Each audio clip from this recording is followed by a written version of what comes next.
Ya, kenaikan kembali lagi tertahan zona 1749. Walaupun ini sempat memberikan harapan sebetulnya karena terkait dengan area pantulan yang terjadi di hari Rabu. Nah, saya jadi terpikir mungkin saja hari ini pun pergerakannya akan relatif sama dengan apa yang terjadi di hari Rabu. Jadi hati-hati, kalaupun nantinya ada penekanan seperti apa yang sempat kami share tadi pagi, yaitu terkait dengan area sell on pullback di zona 1740 ataupun 1742. Bisa saja di pertengahan malam kita akan berganti strategi menjadi area buy on dip. Itu pun dengan catatan pula, kalau ternyata market sudah mengantisipasi data retail sales yang diprediksikan atau diharapkan akan terjadi lonjakan pula. Lanjut dengan apa yang disampaikan oleh Powell, dan tampaknya tidak ada perubahan dari apa yang sempat disampaikan dalam wawancaranya dengan portal berita 60 Minutes di akhir pekan lalu.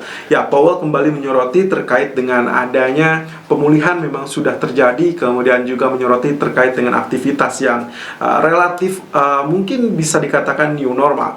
Tapi dengan catatan pula bahwasanya Powell di sini juga meyakinkan kepada pasar bahwasanya Fed tidak dalam urgensinya untuk segera melakukan kenaikan suku bunga setidaknya sampai akhir tahun 2022, dan ini berarti sama dengan apa yang disampaikan oleh Rosengren itu yang disampaikan di kurang lebih di hari Selasa atau Rabu dini hari. Nah, otomatis seharusnya hal ini menjadi efek penenang bagi market yang sangat ketakutan bahwasanya Fed bisa saja merubah kebijakan dari pelonggaran menjadi pengetatan dalam waktu singkat ataupun dalam waktu dekat. Nah, kalau misalkan merujuk kepada apa yang terjadi di tahun 2008-2009 saat itu krisis finansial, dan juga dilakukan dengan adanya QE 1, 2, 3, dan juga akhirnya secara berproses lalu kemudian Fed juga menarik atau melakukan taper terhadap QE secara bertahap, dan barulah dia melakukan kenaikan suku bunga. So, Clarida kemarin juga mengatakan hal yang serupa. Ekspektasi dia adalah kalaupun misalkan Fed akan melakukan hal tersebut, maka dia lakukannya secara berjenjang, yaitu dia tarik terlebih dulu atau kurangi terlebih dulu apa yang dilakukan terhadap pembelian obligasi, dalam hal ini adalah QE, lalu nantinya barulah bertahap dia akan melakukan kenaikan suku bunga, dan ekspektasinya hal tersebut baru bisa dilakukan setelah akhir 2022. So, kalaupun misalkan itu terjadi, maka indikasi yang paling pantas menurut Clarida adalah inflasi akan terus-terusan naik kalau misalkan upah atau tingkat upah mencapai atau melebihi angka produktivitas. Nah, itu yang harus kita jadikan sorotan ataupun jadi patokan. Jadi bukan hanya data non-farm payroll, tapi juga data tingkat upah. Nah, kemudian kalau kita lihat dari technical, ada suatu hal yang cukup menarik hari ini. Saya ingin menunjukkan kepada Anda seperti biasa, treasury yield juga kemudian hubungannya dengan DXY yang biasanya mengalami arah yang sama, tapi ternyata tadi malam justru agak sedikit berlawan. Walaupun kalau kita lihat sebetulnya range-nya tidak terlampau banyak bergerak. Nah, tentunya ini juga tersirat dengan pergerakan emas yang bergerak hanya di kisaran 1749 sampai 1732. Nah, apakah malam ini akan terjadi skenario persis dengan apa yang terjadi di hari Rabu? Kita lihat technical view 15 April 2021. Irfan untuk Agrodana. Technical view 15 April 2021 jam 11:55 waktu Indonesia bagian Barat. Kembali dengan outlook dari DXY, kemudian Treasury Yield dan juga Treasury Bond. Kita lihat terlebih dulu dari DXY grafik daily. Di sini Anda bisa lihat ya pola pergerakan persis dengan apa yang kita gambarkan, kurang lebih direction-nya ya atau arahnya hampir atau mengikuti areal panah kita. Oke, penurunan sudah terjadi, lalu kemudian sekarang berada di titik tengah, dan ingat bahwasanya di titik tengah ini akan juga menentukan apakah dia langsung tergelincir atau memang nantinya dia akan rebound dulu. Nah, ekspektasi kita tetap dalam zona kemungkinan, ada kemungkinan ya, potensinya ada kemungkinan dia membentuk pantulan terlebih dulu, itu yang diharapkan. Lalu kemudian nantinya harapan berikutnya adalah setelah pantulan dia akan tertahan di zona resisten. Nah, ini akan menjadi cukup menarik. Apakah ini akan terjadi pantulan sesuai dengan yang kita inginkan, lalu kemudian nantinya dia tertahan dan akhirnya tertekan? Berarti kalau iya, kita akan mendapatkan pola head and shoulder ya di grafik daily untuk DXY. Tapi kalau misalkan katakanlah hari ini dia malah justru berhasil melanjutkan penurunan, ya katakanlah seperti demikian. Nah, kalau misalkan ini yang terjadi, maka kita tidak usah mengharapkan terkait dengan head and shoulder, bisa saja dia langsung melakukan penurunan lanjutan. lanjutan. Setelah penurunan dalam 3 hari terakhir, maka secara teknikalnya memang seharusnya akan terjadi pantulan. Jadi kita lihat saja. Nah, sementara di grafik H1, saya menemukan suatu hal yang cukup menarik pula, di mana pola pergerakan bisa dibilang nyaris tidak kemana-mana sebetulnya, walaupun lebih dominan kepada penurunan ya. Kita lihat ya, perkecil seperti ini. Kemarin kalau tidak salah, kita sempat merekam video Outlook Gold, itu running price sedang berada di area ini. Dan kita ekspektasinya adalah terkait dengan double bottom, ya, makanya saya tandai tanda panahnya sampai teritori support ini, kemudian dia asumsikan untuk mengalami kenaikan. Tapi ternyata apa yang terjadi? Dia malah langsung tergelincir, walaupun lagi-lagi tergelincirnya sebetulnya ini masih dalam teritori yang cukup terbatas ya. Tapi kalau kita lihat ya, historical price menunjukkan areal support selanjutnya di area 91.35. Apakah ternyata dia tertahan di 9170 lalu kemudian dia turun? Nah, ini yang akan kita lihat ya. Tapi yang jelas, ekspektasi dari double bottom itu masih bisa terwujud. Lalu nantinya, yang harapan selanjutnya adalah dia masih akan tertahan di zona ini dan ini melanjutkan penurunan.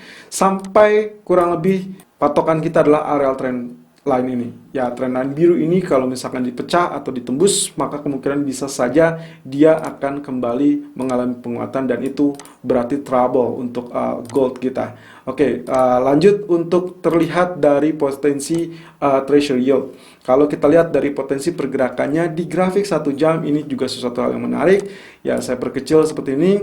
Ingat bahwasanya kita dalam koridor pergerakan dan saya hapus area support yang membentang di ini. Jadi kita akan terpacu dengan fokus utamanya adalah garis biru atau trendline biru. Ya, ini mirip dengan keadaan dolar tadi, tapi dengan spesifiknya kurang lebih ini area supportnya ya berada di area 1.586. Saya extend saja ke sini.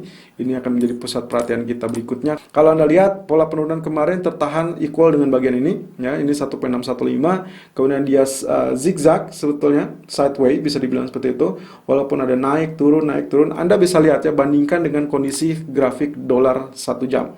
Ya, dia justru mengalami penurunan dominannya, sementara treasury-nya mengalami kenaikan. Jadi ini yang saya sebut ada sedikit mungkin bukan miss, tapi memang ada kondisi di mana ada kalanya US dollar akan berseberangan dengan kondisi treasury yield. Ya. Dan kalau kita lihat dari sini, inti pergerakannya adalah dia mencoba untuk bangkit kembali dan kita akan ditentukan dari potensi support yang sekarang tercipta 1.628. Apakah di titik ini dia akan lanjut penurunan atau dia mantul dulu ya, atau rebound dulu. Kalau misalkan katakanlah rebound dulu, maka ekspektasinya of course disinilah nantinya kita skenariokan mungkin saja akan terjadi atau bisa diharapkan terjadi pantulan. Nah, tapi yang menjadi soal adalah ini juga bisa menjadi satu hal pertanda dia akan break ataupun ditembus. Tapi kalau misalkan skenarionya masih tetap berada dalam trend channel, ini hanya konsolidasi, kemudian dia masih tertekan di bawah zona trendline biru, maka seharusnya skenario inilah yang akan terjadi, yaitu panah merah untuk mulai penurunan. Atau bisa saja dia langsung ringkas, hari ini dia lanjut penurunan, tembus dari trend channel ini. Nah, di sisi lain, bagian dari treasury bond, kemarin kita sudah perkirakan ada kemungkinan penurunan terlebih dulu, menguji area support, dan itu pasti terjadi. Dan Anda perhatikan di swing low 2 kali ini, ya. Ini satu, ini kedua, berarti kita mendapatkan area double bottom. Dan sekarang tepat berada di area neckline, dan kalau itu tembus, berarti kita bisa ekspektasikan untuk melanjutkan kenaikan. Technical view, gold 15 April 2021, jam 12.07 waktu Indonesia bagian Barat, high 1740.30 dan low 1734.10, sementara running price 1740.00. Oke, kalau misalkan lihat dari pagi, dia sebetulnya sempat turun ya, tertekan sampai 1734.10, yang artinya sebetulnya target pertama kita sudah tercapai karena kita memiliki target di zona 1736 ya. Kurang lebih betul 1736. Kemudian skenario selanjutnya akan seperti apa? Kalau misalkan kita lihat dari pergerakannya, masih bisakah dia mengalami kenaikan lebih lanjut atau memang dia akan saatnya turun? Oke, kalau dilihat dari outlook dolarnya, kita sudah dapati kesepakatan bahwasanya kita berharap ada penguatan untuk dolar ya. Tapi skenarionya bisa saja berubah di malam hari kalau misalkan ternyata penurunan sudah lebih lanjut, dan saya terpikirkan dengan skenario yang mungkin saja sudah pernah terjadi di hari Rabu yang lalu. Nah, apakah itu yang terjadi untuk hari ini? Kita akan lihat. Secara teknikal, kalau kita bicara tentang bullish engulfing yang kemarin terjadi, ya, saya pernah sampaikan ini, kondisi bullish engulfing sebelumnya di tanggal 12 dan tanggal 13 ya, ini komposisinya formasi bullish engulfing. Yang tentunya yang sangat menentukan adalah area high 1748.70 harus ditembus. Memang kemarin dia sempat tembus di 1749 ya. Dan catatan kedua yang harus menjadi catatan atau perhatian kita adalah kalau misalkan dianggap gagal, yaitu saat dia mengalami penurunan di bawah zona engulfing. Ya, engulfingnya berada di 1723.50, berarti area ini. Jadi sampai saat ini sebetulnya bullish engulfingnya belum selesai atau belum gagal. Jadi kalaupun dia ditutup dengan bearish candle seperti ini bisa menandakan terkait dengan bearish harami ya, tapi juga kita masih dalam naungan bullish engulfing. Jadi sebetulnya pola penurunan bisa terjadi untuk hari ini, dan catatannya kalau dia bisa lebih rendah dari area low kemarin 1732, maka selanjutnya akan melirik zona 1723.50. Kalau ternyata penurunan katakanlah dia tidak berhasil turun lebih dari 1723, mungkin saja kita akan lihat rebound persis dengan apa yang terjadi di konsekuensinya di hari Rabu yang lalu. Sementara untuk hari ini di grafik H4 saya melihat potensi seperti ini teman-teman. Saya tarik garis support seperti ini, berarti kita menandakan bahwasanya area swing low-nya memang sangat kuat dan bisa saja ini justru akan terjadi pantulan, dan itu persis dengan apa yang saya gambarkan pagi tadi dengan areal grafik H4. Ya, ekspektasinya adalah sementara waktu, katakanlah sampai sore atau menjelang sesi Amerika dibuka, saya berharap akan terjadi penahanan atau rejection di zona 1745 atau 1744. 1, 2, ketiga. Jadi ini adalah area ketiga yang bisa saja nantinya dia menahan terlebih dulu. Jadi kita asumsikan pagi tadi kita masih bisa mengincar area sell. Jadi area sell yang paling bagus adalah di zona 1744, 1745 sebetulnya. Dengan kemudian stop loss-nya tentunya harus berada di atasnya, yaitu di zona 1748 ataupun 1750. Jadi itu yang bisa Anda lakukan untuk skema yang paling aman. Kemudian nantinya kalau misalkan penurunan, bagaimana? Reaksi selanjutnya adalah reaction dia turun sampai ini adalah area 1740, lalu kemudian mungkin saja zona trend lainnya ya mungkin 1735 atau 1734 kembali, dan ekspektasi saya dia sedikit tail muncul sampai 1730 atau mungkin 1728 ya, dan di zona ini nantinya terjadi pantulan. Kalau misalkan katakanlah skenario ini betul-betul terjadi lalu kemudian nanti malam terjadi pantulan, jangan kembali sell karena kemungkinan dia akan tembus zona 1742 ataupun 1745-nya. Jadi kemungkinan itu yang bisa terjadi, dan harusnya nanti malam kita akan mendapatkan skenario hari Rabu, berarti kita akan dapatkan pantulan seperti ini. Ya, pantulan seperti ini dan menandakan kemungkinan potensinya Anda bisa switch strategi Anda menjadi area buy. Tapi kita lihat terlebih dulu di grafik H1-nya, skenario kemarin terkait dengan muncul dari pola bearish atau bullish rectangle ya.